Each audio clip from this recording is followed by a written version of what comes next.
evangelical churches and their members, they tend to maintain a distance from the word Pentecost and definitely from the word Pentecostal. जो evangelical कलीसियाएं हैं, जो उनके सदस्य हैं, वो थोड़ा सा एक दूरी बना के रखते हैं पेंटिकॉस्ट शब्द से, और पेंटिकॉस्टल शब्द से थोड़ा सा दूरी बना के रखते हैं. People also are very choosy whether they would want to worship in a Pentecostal church or not. लोग जो है बड़ा सोच समझ के निर्णय लेते हैं कि किसी पेंटिकॉस्टल चर्च में जाके आराधना करें कि ना करें. People are probably afraid of Pentecostal churches because they think they are haunted. शायद लोग जो हैं वो डरते हैं पेंटिकॉस्टल चर्चेस से कि उन्हें लगता है कि वहां पर कुछ भूत है, कोई प्रेत है. They call it the Holy Ghost, और उसको अंग्रेजी में होली घोस्ट, हिंदी में पवित्र भूत कहा जा सकता है. It happens that the King James version does refer to the Holy Spirit as the Holy Ghost. जो King James अनुवाद है इंग्लिश की बाइबल का पुराना वाला, वो अंग्रेजी में पवित्र आत्मा को होली घोस्ट या भूत के नाम से पुकारता है. Because at that time the word spirit and ghost could be used interchangeably. उस जमाने में जो लिखी गई थी किंग जेम्स वर्जन, उसमें वो आत्मा और भूत शब्द को एक के बदले स्थान पे इस्तेमाल कर सकते थे. So they didn't mind using the word ghost, Holy Ghost. Today we make a distinction. आज हम ऐसा नहीं करते हैं, and so we prefer the word Holy Spirit. आज हम लोग जो हैं वो पवित्र आत्मा हम बोलते हैं. But even then, the Holy Spirit is treated as the last person in the Trinitarian order. लेकिन आज भी अक्सर ऐसा होता है कि जो पवित्र आत्मा है उसको तीसरे नंबर पर स्थान देते हुए जो त्रिएक परमेश्वर हमारा विश्वास है उसमें उसको तीसरा नंबर पे ही रखते हैं और उसके साथ व्यवहार भी वैसे ही करते हैं.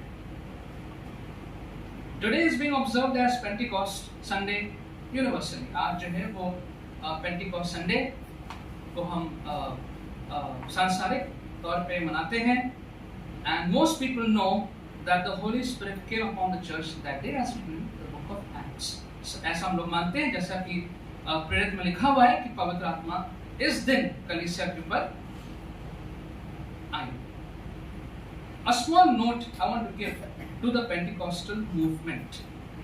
जो Pentecostal movement है या आंदोलन जो हुआ, उस पे थोड़ा सा मैं आपको एक बात बताना चाहता हूँ जिससे पहले हम आगे बढ़ें. It was only in 1901 in Kansas City in a Bible college that a student allegedly spoke in tongues.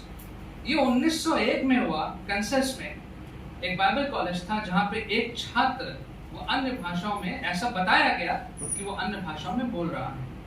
And this movement picked up only in the 1950s for the Pentecostalism, जिसको आज हम पेंटिकॉस्टल बोलते हैं. 1950 के बाद ही वो ठीक से आगे बढ़ा. But the Pentecost of the book of Acts is as old as the New Testament. जो पेंटिकॉस्ट या पेंटिकोस्ट हमें प्रेरित की पुस्तक में यहाँ दिया गया है, ये नए नियम की उम्र के बराबर है. 2000 साल इसकी उम्र है. लेकिन जो पेंटिकॉस्टलिज्म जो हम लोग आज देखते हैं वो उसकी उम्र 100 साल भी नहीं है. So what is this history of Pentecost of the Bible? जो वचन में पेंटिकोस्ट हमें बताया गया है उसकी इतिहास हमारा क्या है? There used to be 3 great Jewish festivals. यहूदियों के 3 बहुत बड़े उनके त्योहार मनाए जाते थे. And in that festival, every male Jew living within 20 miles of Jerusalem was required to attend that festival. यरूशलेम के आसपास हर पुरुष जो यहूदी है जो 20 मील की दूरी में रहता था उसको वापस आना पड़ता था उस पर्व को मनाने के लिए. So we had the feast of the Passover, we had the feast of the Pentecost, and they had the feast of the tabernacles. 3 उनके त्योहार होते थे, फसह का पर्व, पेंतिकुस्त का पर्व और परमेश्वर के निवास स्थान का पर्व। 3 पर्व वो लोग मनाते थे। Pentecost means the 50th day. पेंटिकुस्त का मतलब है 50वां दिन। It fell 50 days after the Passover. 50 दिन के बाद ये दिन आता था। 2 main significances of this feast. ये जो पेंटिकोस्ट का पर्व वो लोग मनाते थे, 2 इसके मुख्य कारण थे। First, it had a historical significance. अगर उसको देखें इतिहास की दृष्टि से जो लोग मनाते थे, उसका एक बहुत महत्वपूर्ण उसका कार्य था। It commemorated the giving of the laws to Moses on Mount Sinai. इस बात की यादगारी करी जाती थी, इस बात को मनाया जाता था, याद किया जाता था कि सिनाई पर्वत पर मूसा को परमेश्वर ने जो आज्ञाएं दी थी, इसको मनाते थे।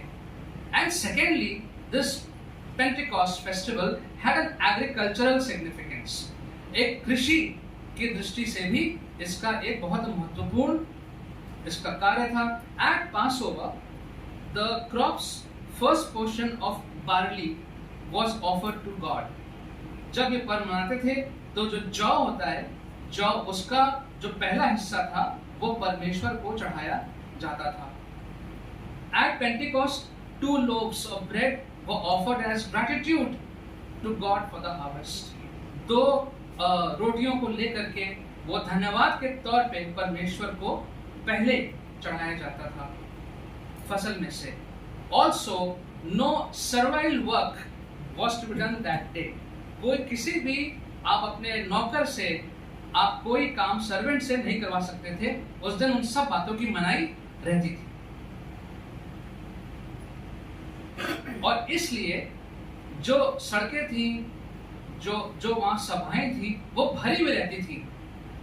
Lot of crowd would be there on these festivals. And Luke writes that on this day the Holy Spirit was revealed in a powerful way. Look यहाँ पे लिखते हैं कि उस दिन एक बहुत ही शक्तिशाली तरीके से पवित्र आत्मा को प्रकट किया गया, दर्शाया गया। Some false beliefs about Pentecost, because we need to clear them from time to time. Pentecost के बारे में कुछ गलत धारणाएं हमारे बीच में हैं, रहती हैं, लोगों के बीच में रहती हैं, हमारे बीच में ना हो औरों के बीच में रहती हैं। आपके बहुत से लोग जान पहचान के होंगे। वो गलत धारणाएं कौन सी हैं? First of all, Pentecost has to do with those churches who call themselves Pentecostal. पहली गलत धारणा ये है कि पेंटिकुस्ट का मतलब है कि जो कलीसियाएं अपने आप को पेंटिकॉस्टल कहती हैं, ये उनके लिए है। So for example, the Pentecostal Mission, the Assemblies of God Church, Indian Pentecostal Mission, ये उनके लिए है। That's not true. ये सच नहीं है। As we see in the Bible, right from where the early church was starting, we see the movement of the Pentecost. कि जब नई कलीसिया शुरू हो रही थी नए नियम की, वहीं से हम देखते हैं कि पेंटिकोस्ट का आरंभ हो गया था। Secondly, a misconception is to believe in Pentecost means to be able to speak in tongues. दूसरी गलत धारणा यह है कि पेंटिकोस्ट में विश्वास होने का मतलब है कि हमें अन्य भाषाएं बोलना आना चाहिए। Now the truth is that the meaning of Pentecost, if we see the big picture, is God equipping His church with the power of the Holy Spirit so that He will be glorified among the nations. That's the big picture. कि Pentecost का एक बड़ा जो तस्वीर वो ये है कि परमेश्वर अपने कलीसिया को शक्ति और सामर्थ प्रदान कर रहे हैं कि पवित्र आत्मा के सामर्थ से जो कलीसिया है वो और देशों के बीच में जा करके प्रभु के वचन को सुनाए।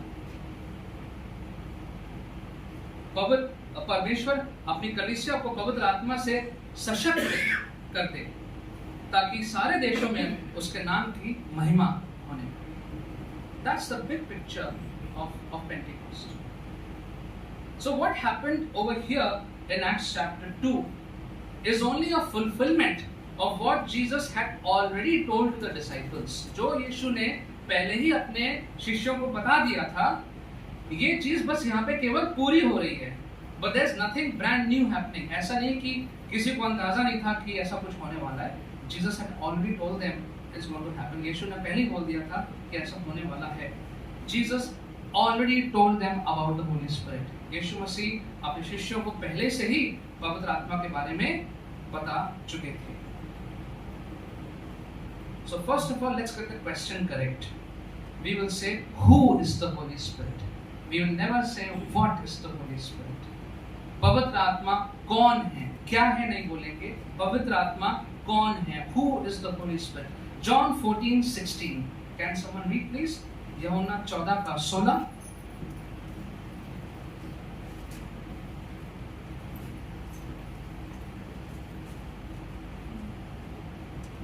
And I will ask the Father, and He will give you another helper to be with you forever.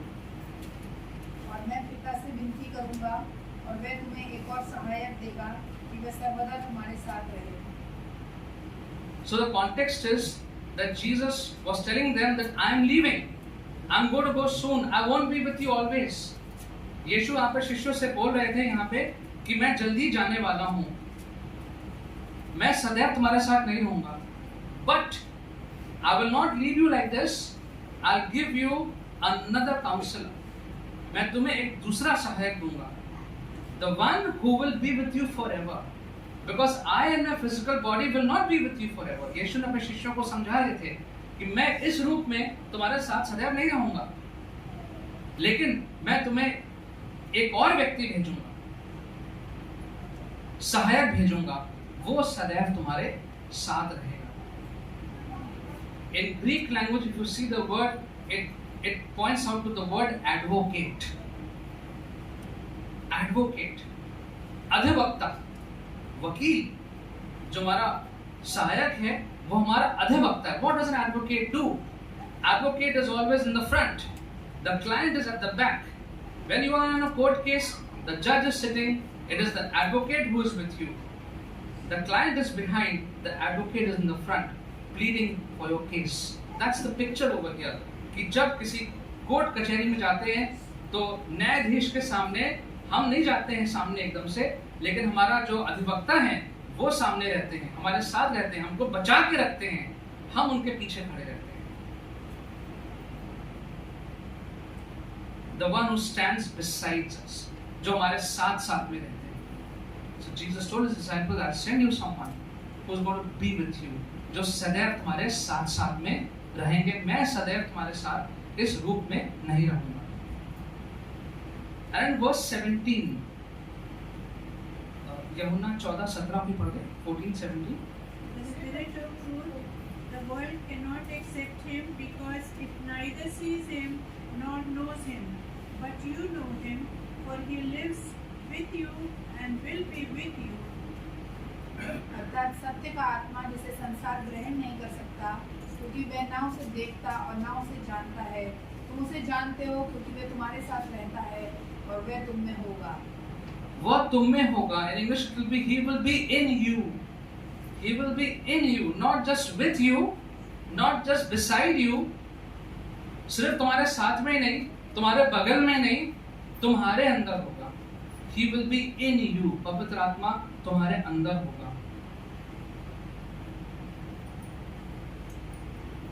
So is the Holy Spirit a force? क्या ये कोई एक ताकत है?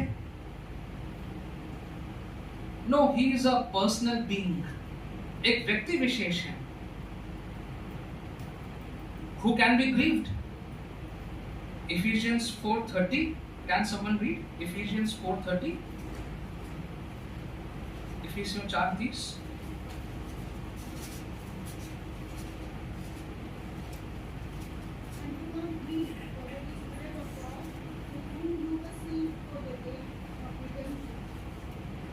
और परमेश्वर के पवित्र आत्मा को शोकित मत करो, जिससे तुम पर छुटकारे के दिन के लिए छाप दी गई है. A force cannot be grieved.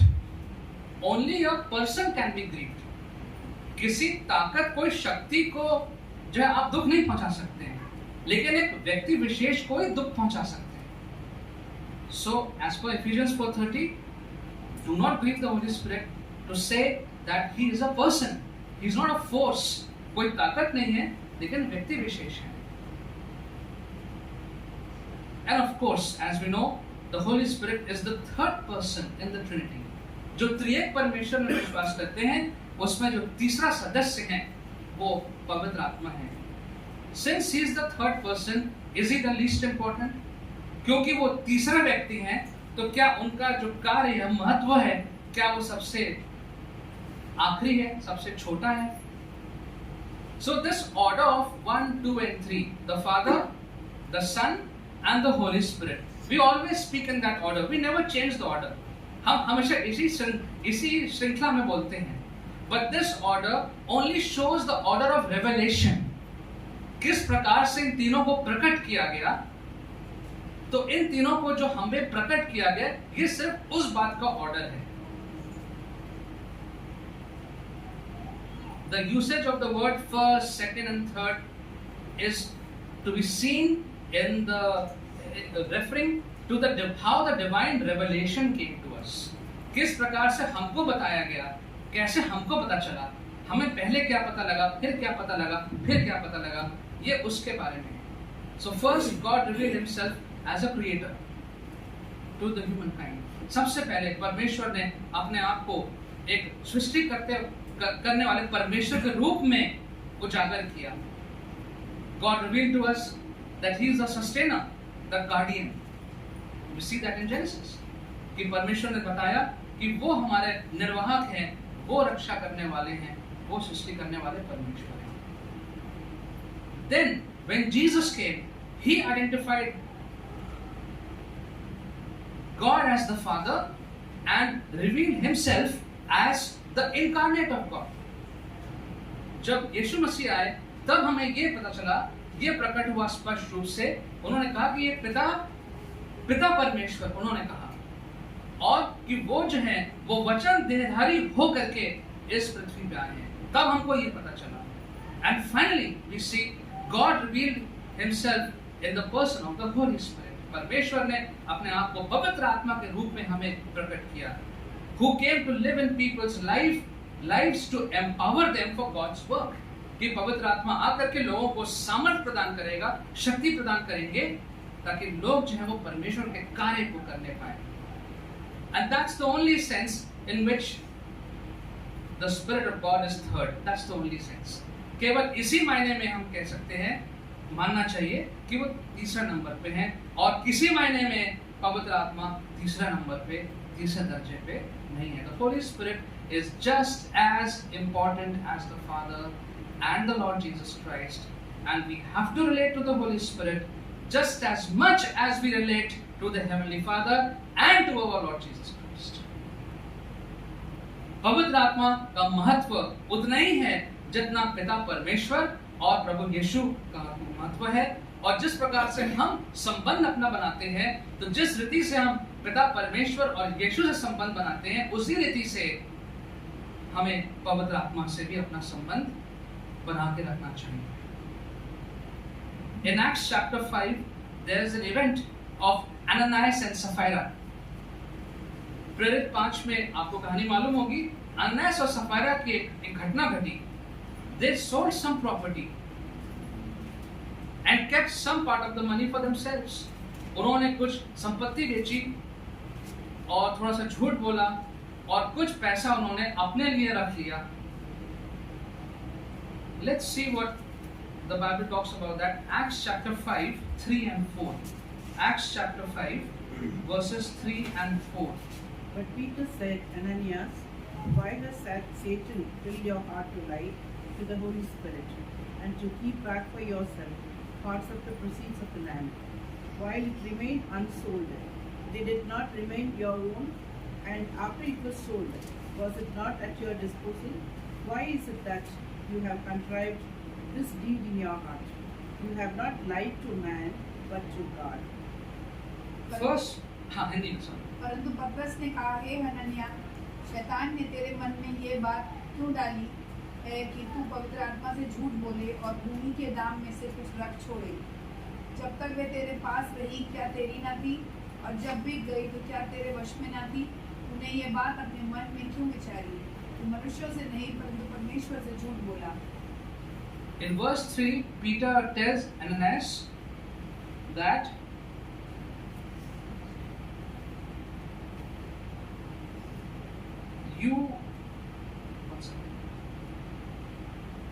you have lied to the Holy Spirit. Ananias, how is it that Satan has entered your heart that you have lied to the Holy Spirit? कि तुमने पवित्र आत्मा से झूठ बोला. And then Peter says at the end of verse 4, you have not lied to men but to God. What does that mean? इसका मतलब क्या है? Lying to the Holy Spirit is equal to lying to God. कि पवित्र आत्मा से झूठ बोलना का वही तात्पर्य है जो कि परमेश्वर से झूठ बोलने का है. So returning back to Acts chapter 2. So I would like to understand and reflect upon the purpose and significance of Pentecost. With that little bit of background. कि पेंटेकोस्ट का लक्ष्य क्या है, क्यों मनाते हैं, क्यों लिखा हुआ है. And the first thing that I want to point out is that it is extraordinary. It is not out of the ordinary. Things like these don't happen every day, should not happen every day. Otherwise, there is nothing extraordinary about it. ये जो घटना यहाँ घटी वो असाधारण घटना थी और ऐसी घटनाएं रोज रोज ना होती हैं ना होना चाहिए. ये असाधारण घटना थी. Sound of a violent wind, एक बहुत जबरदस्त आंधी, तेज आंधी. Something like tongues of fire. Don't think literally there were tongues of fire sitting on the head. कुछ इस प्रकार का लगा जैसे जीभ इंसान की वो आग निकलती हुई जीभ, ऐसा प्रतीत हुआ. They began to speak in those languages which they didn't know. जिन भाषाओं को वो जानते नहीं थे उन भाषाओं में बोलने लगे. And the people were amazed and perplexed. It's all written there, which was read. लोग जो थे अचंभित हो गए, ये कैसे हो रहा है. Some thought they were drunk. कुछ लोगों ने सोचा कि सुबह का समय ये लोग तो पिए हुए हैं, नशे में. Now that doesn't mean that every time Holy Spirit moves, it should be like this. It doesn't mean that. इसका ये मतलब नहीं है, ये निष्कर्ष नहीं है कि जब जब पवित्र आत्मा अपना कार्य करेगा आएगा तो ऐसे ही होगा. एक बहुत जोर की आंधी आएगी और हमेशा वो आग वाली जीभ दिखना चाहिए और लोग अन्य भाषा में बोलने लगे. ऐसा नहीं होगा सदैव, आवश्यक नहीं है. But the Holy Spirit convicts men and women of their sins and need for a savior. First and foremost, पवित्र आत्मा स्त्रियों और पुरुषों को उनके पाप के बारे में उनको बताता है, जताता है. And the need for a savior. कई बार आपने गवाहियां पढ़ी होंगी, वीडियोस देखे होंगे. कोई व्यक्ति जो है वो टूट के रो रहा है, घुटनों पे रो रहा है, प्रार्थना कर रहा है. तो कौन है ये व्यक्ति? कैसे वो अपने घुटनों पे वो व्यक्ति आया, कैसे वो रो रहा है, कैसे वो क्षमा मांग रहा है. The Holy Spirit convicts men and women of their sins and the need for a savior. पवित्र आत्मा हमें अगुवाई करता है. पवित्र आत्मा उस बिंदु पे मोड़ पे लेके आता है लोगों को कि लोग इस बात को मानते हैं, टूट जाते हैं आत्मिक रीति से और प्रभु को ग्रहण करते हैं उद्धारकर्ता के रूप में. The people accept Jesus and they receive the Holy Spirit. और परमेश्वर पवित्र आत्मा को प्राप्त करते हैं. That is extraordinary. ये असाधारण है. And that would be the most important event of your life. हमारे जीवन का सबसे महत्वपूर्ण जो घटना है वो यही होगी. वो यही है कि जब आपने अपने पाप का प्रायश्चित किया, अंगिक माना और प्रभु के सामने टूट गए और फिर रोते गिड़गिड़ाते हुए परमेश्वर को ग्रहण किया, उसकी आत्मा को ग्रहण किया, नए जीवन को प्राप्त किया. ये सबसे बड़ा घटना हमारे जीवन की है. Second observation is that the Pentecost empowers the believers. जो पेंटेकोस्ट जो यहाँ देखते हैं, इसके आधार पर हम ये कहेंगे कि जो पेंटेकोस्ट है वो अपने विश्वासियों को शक्ति प्रदान करता है। Now if we see over here among the 11, जो 11 शिष्य यहाँ पे मौजूद हैं, who stands up to speak? कौन खड़ा हुआ बोलने के लिए? पतरस, Peter stands up. Who is this Peter? 53 days back, this man had denied Jesus. ये वही व्यक्ति है जिसने 53 दिन पहले यीशु मसीह का इनकार किया था। Today he is ready to preach openly without any prior preparation or planning. आज ये व्यक्ति केवल 53 दिन निकले हैं कि उसने प्रभु यीशु मसीह का बिल्कुल इनकार कर दिया था, और आज ये व्यक्ति खड़ा हुआ है कलीसिया में और बगैर किसी तैयारी के, बगैर किसी बोल्डली, दृढ़ता के साथ खड़े होके ये प्रचार कर रहा है। This is the power of the Holy Spirit. ये पवित्र आत्मा का सामर्थ्य है। Now let's remember that the disciples are still under cover. ये वो समय है कि शिष्य अभी भी छुपे हुए हैं, अभी वो ओपनली सबके सामने नहीं आ रहे क्योंकि खतरा है उनके भी जान जाने का। तो शिष्य अभी भी थोड़ा सा अपने आप को छुपा के रखे हुए हैं, and they are scared of being hunted down by the Roman government। और वो डरे हुए हैं क्योंकि जो रोमन सरकार है वो ढूंढ रही है यीशु के चेलों को, लोगों को ढूंढ रही है कि मिल जाए तो मार दें। But the Holy Spirit fills Peter with courage। इतने सामर्थ के साथ, हौसले के साथ पवित्र आत्मा ने पतरस को भर दिया। And he addresses the people extempore, बगैर किसी तैयारी के खड़ा हुआ, और जो यहाँ लिखा हुआ है सुंदर तरीके से लोगों के सामने उसने प्रचार करना शुरू कर दिया। He was filled by the Holy Spirit। पवित्र आत्मा ने उसको भर दिया। And as we read Acts of the Apostles, you will see it's full of events where the disciples, they're teaching, preaching, healing, they did all of that with the enabling of the Holy Spirit। कि ये यही शिष्य शिक्षा दे रहे हैं, प्रचार कर रहे हैं और लोगों को चंगाई दे रहे हैं। कैसे? पवित्र आत्मा के सामर्थ्य से। Thirdly, a lesson. Third lesson. Pentecost reminds us that the Holy Spirit is not given to keep as a personal comforter or a helper or a counselor, but to serve the people with the fruit of the Holy Spirit as He enables। कि पवित्र आत्मा को एकदम व्यक्तिगत सहायक के रूप में नहीं रखना है अपने साथ में, that He is my helper। ये प्रभु ने दिया कि मेरी मदद करने के लिए, तो मैं अपने हेल्पर को अपने साथ रखूं छुपा के। No, He has been given so that with His enabling power we serve the people as the Lord enables। जैसे परमेश्वर आपको सामर्थ्य दे, जैसे परमेश्वर आपकी अगुवाई करे, पवित्र आत्मा आपको सामर्थ्य दे रहा है कि आप उसका राज्य को आगे बढ़ाने में कार्य करें।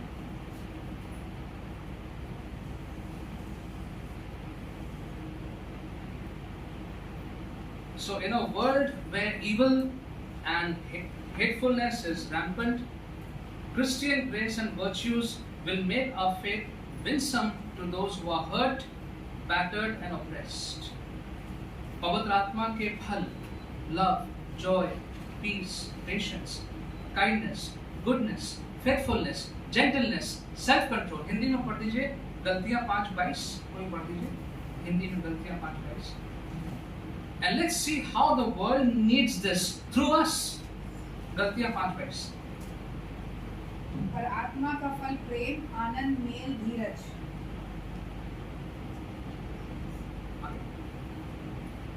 और कृपा, भलाई, विश्वास, नम्रता और संयम है।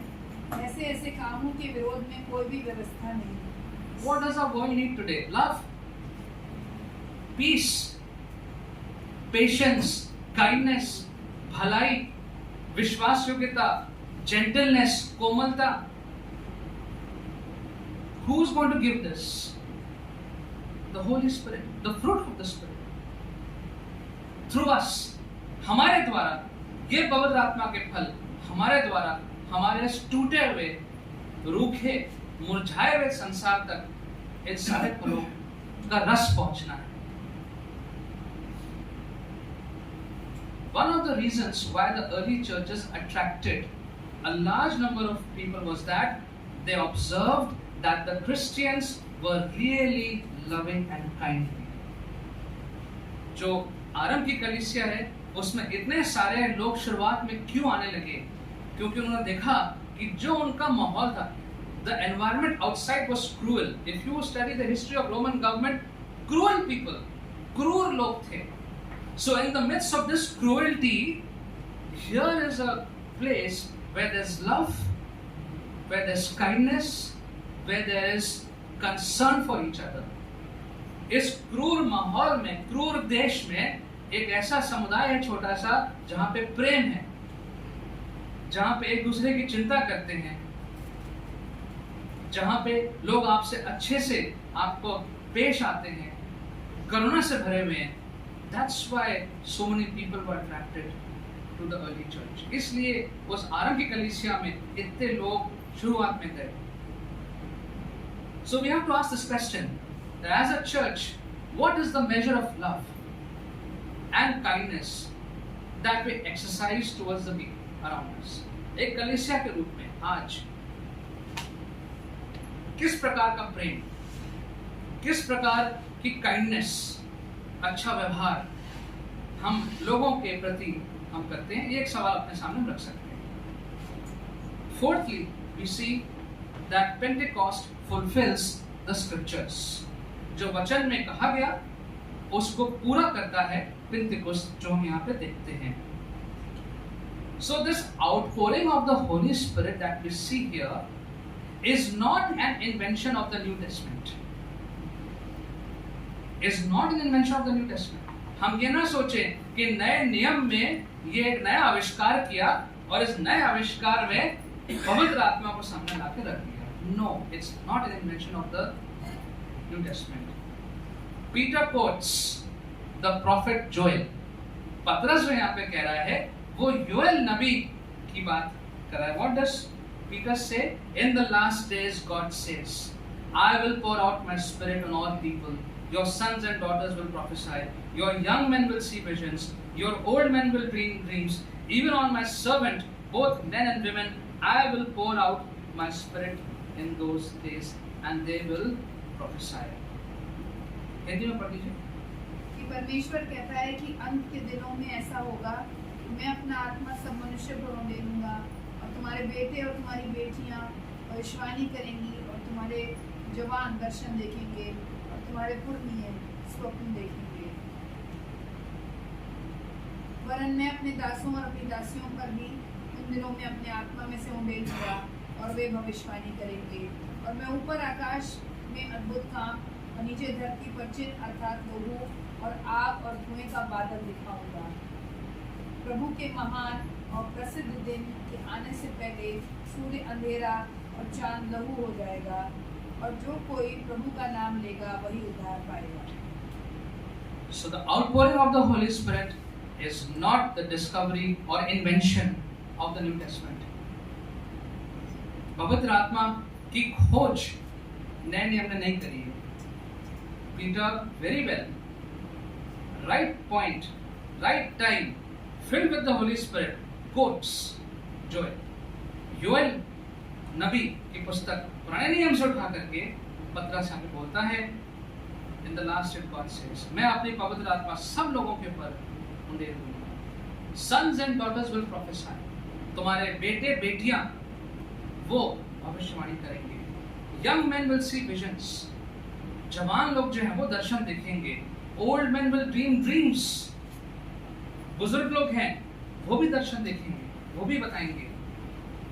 Even on my servants, जो सेवक हैं वो भी, I will pour out my spirit and they will prophesy. So the Holy Spirit will come comes on everyone. It is not limited by gender, it is not limited by class or category. लिंग को देख करके पवित्र आत्मा अपने उपहार नहीं देता है. The gifts of the Holy Spirit are not given as per gender. Should all preachers be men? Should all pastors be men? Not as per the Bible. The gifts of the Holy Spirit are not given as per gender. पवित्र आत्मा के जो गुण हैं वो लिंग को देख करके परमेश्वर नहीं देते.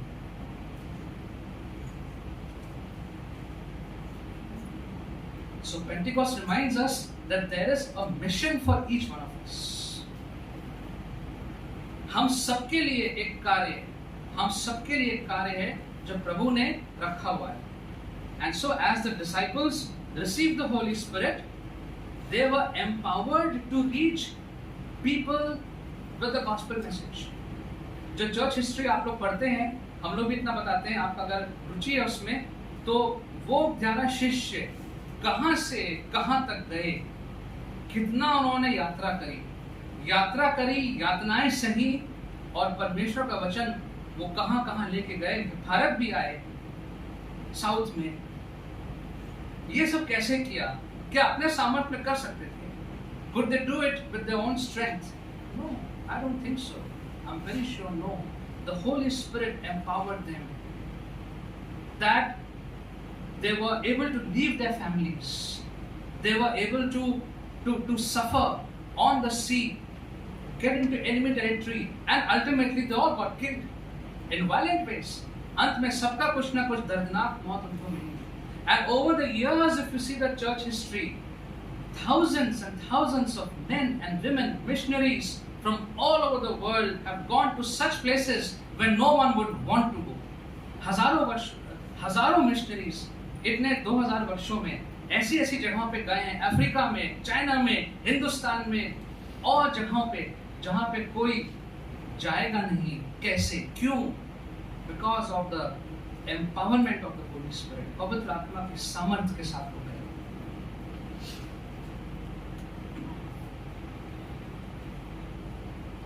So today, as we commit our lives to Jesus and receive the Holy Spirit, we are also commissioned to serve. जब हम पवित्र आत्मा को ग्रहण करते हैं, जब हम यीशु को ग्रहण करते हैं, तो पवित्र आत्मा को भी ग्रहण करते हैं. और जब पवित्र आत्मा हमें दी जाती है हमें, तो फिर उसके कमीशन को भी हम ग्रहण करते हैं, जो कार्य करना है. तो कमीशन, जो कार्य दिया गया है, उसको भी हम ग्रहण करते हैं. उससे हम नहीं बच सकते. वो जो कार्य है वो भी हमें दिया गया है. So no matter where God has placed you, आप जहां कहीं भी हैं, in a secular office, whether you are working, whether you are retired, whether you are a student, you are a male or female, does not matter. इससे कोई फर्क नहीं पड़ता कि आप सेवानिवृत्त हैं, कि आप कार्य कर रहे हैं, आप स्त्री हैं कि पुरुष हैं, आप किसी स्कूल में हैं, आप ऑफिस में हैं, आप जहां कहीं भी हैं, आप घर में हैं, आप गृहिणी हैं, आप कोई भी हैं. You are commissioned to communicate the gospel to the people. आपको इस बात का आदेश मिल चुका है कि आपको परमेश्वर का सुसमाचार लोगों तक पहुंचाना है, जिस भी परिस्थिति में आप हैं. So let us stop treating the Holy Spirit like a ghost. पवित्र आत्मा को एक भूत के रूप में देखना, व्यवहार करने को रोकें. Let us be aware of the presence of the Holy Spirit in us. पवित्र आत्मा की उपस्थिति को अपने मध्य में पहचानना हम सीखें. Let us recognize our gifts given by the Holy Spirit. पवित्र आत्मा के द्वारा जो हमें अलग अलग गुण दिए गए हैं, उनको हम जाने पहचाने, and use it for the advancement of the kingdom. परमेश्वर के राज्य को फैलाने में उसका उपयोग करें. That is what Pentecost is all about. Pentecost का यही मतलब जो उस दिन हुआ वो ये. Let's pray. Father, we thank you for your word and your word this morning reminds us of that glorious day when that small group of people saw the power of your Holy Spirit. उस दिन प्रभु जी हमारा वचन बताता है कैसे उस छोटे समूह ने आपके पवित्र आत्मा के उस सामर्थ्य को देखा, and they were filled by your Spirit. आपकी आत्मा से, पवित्र आत्मा से वो भर गए. And ever since that day, there has been no turning back. और उस दिन से कोई पीछे नहीं हटा. Help us Lord this morning to be inspired by this word. प्रभु जी आज इस वचन को पढ़ के हम सबको प्रोत्साहन मिले. Help us Lord to know that even though it happened 2000 years ago, but the influence lives on and the Holy Spirit continues to bestow His gifts on us. आज हम ये जान लें प्रभु कि पवित्र आत्मा निरंतर अपने गुण, अपनी प्रतिभाएं हमारे अंदर देते हैं. And we are expected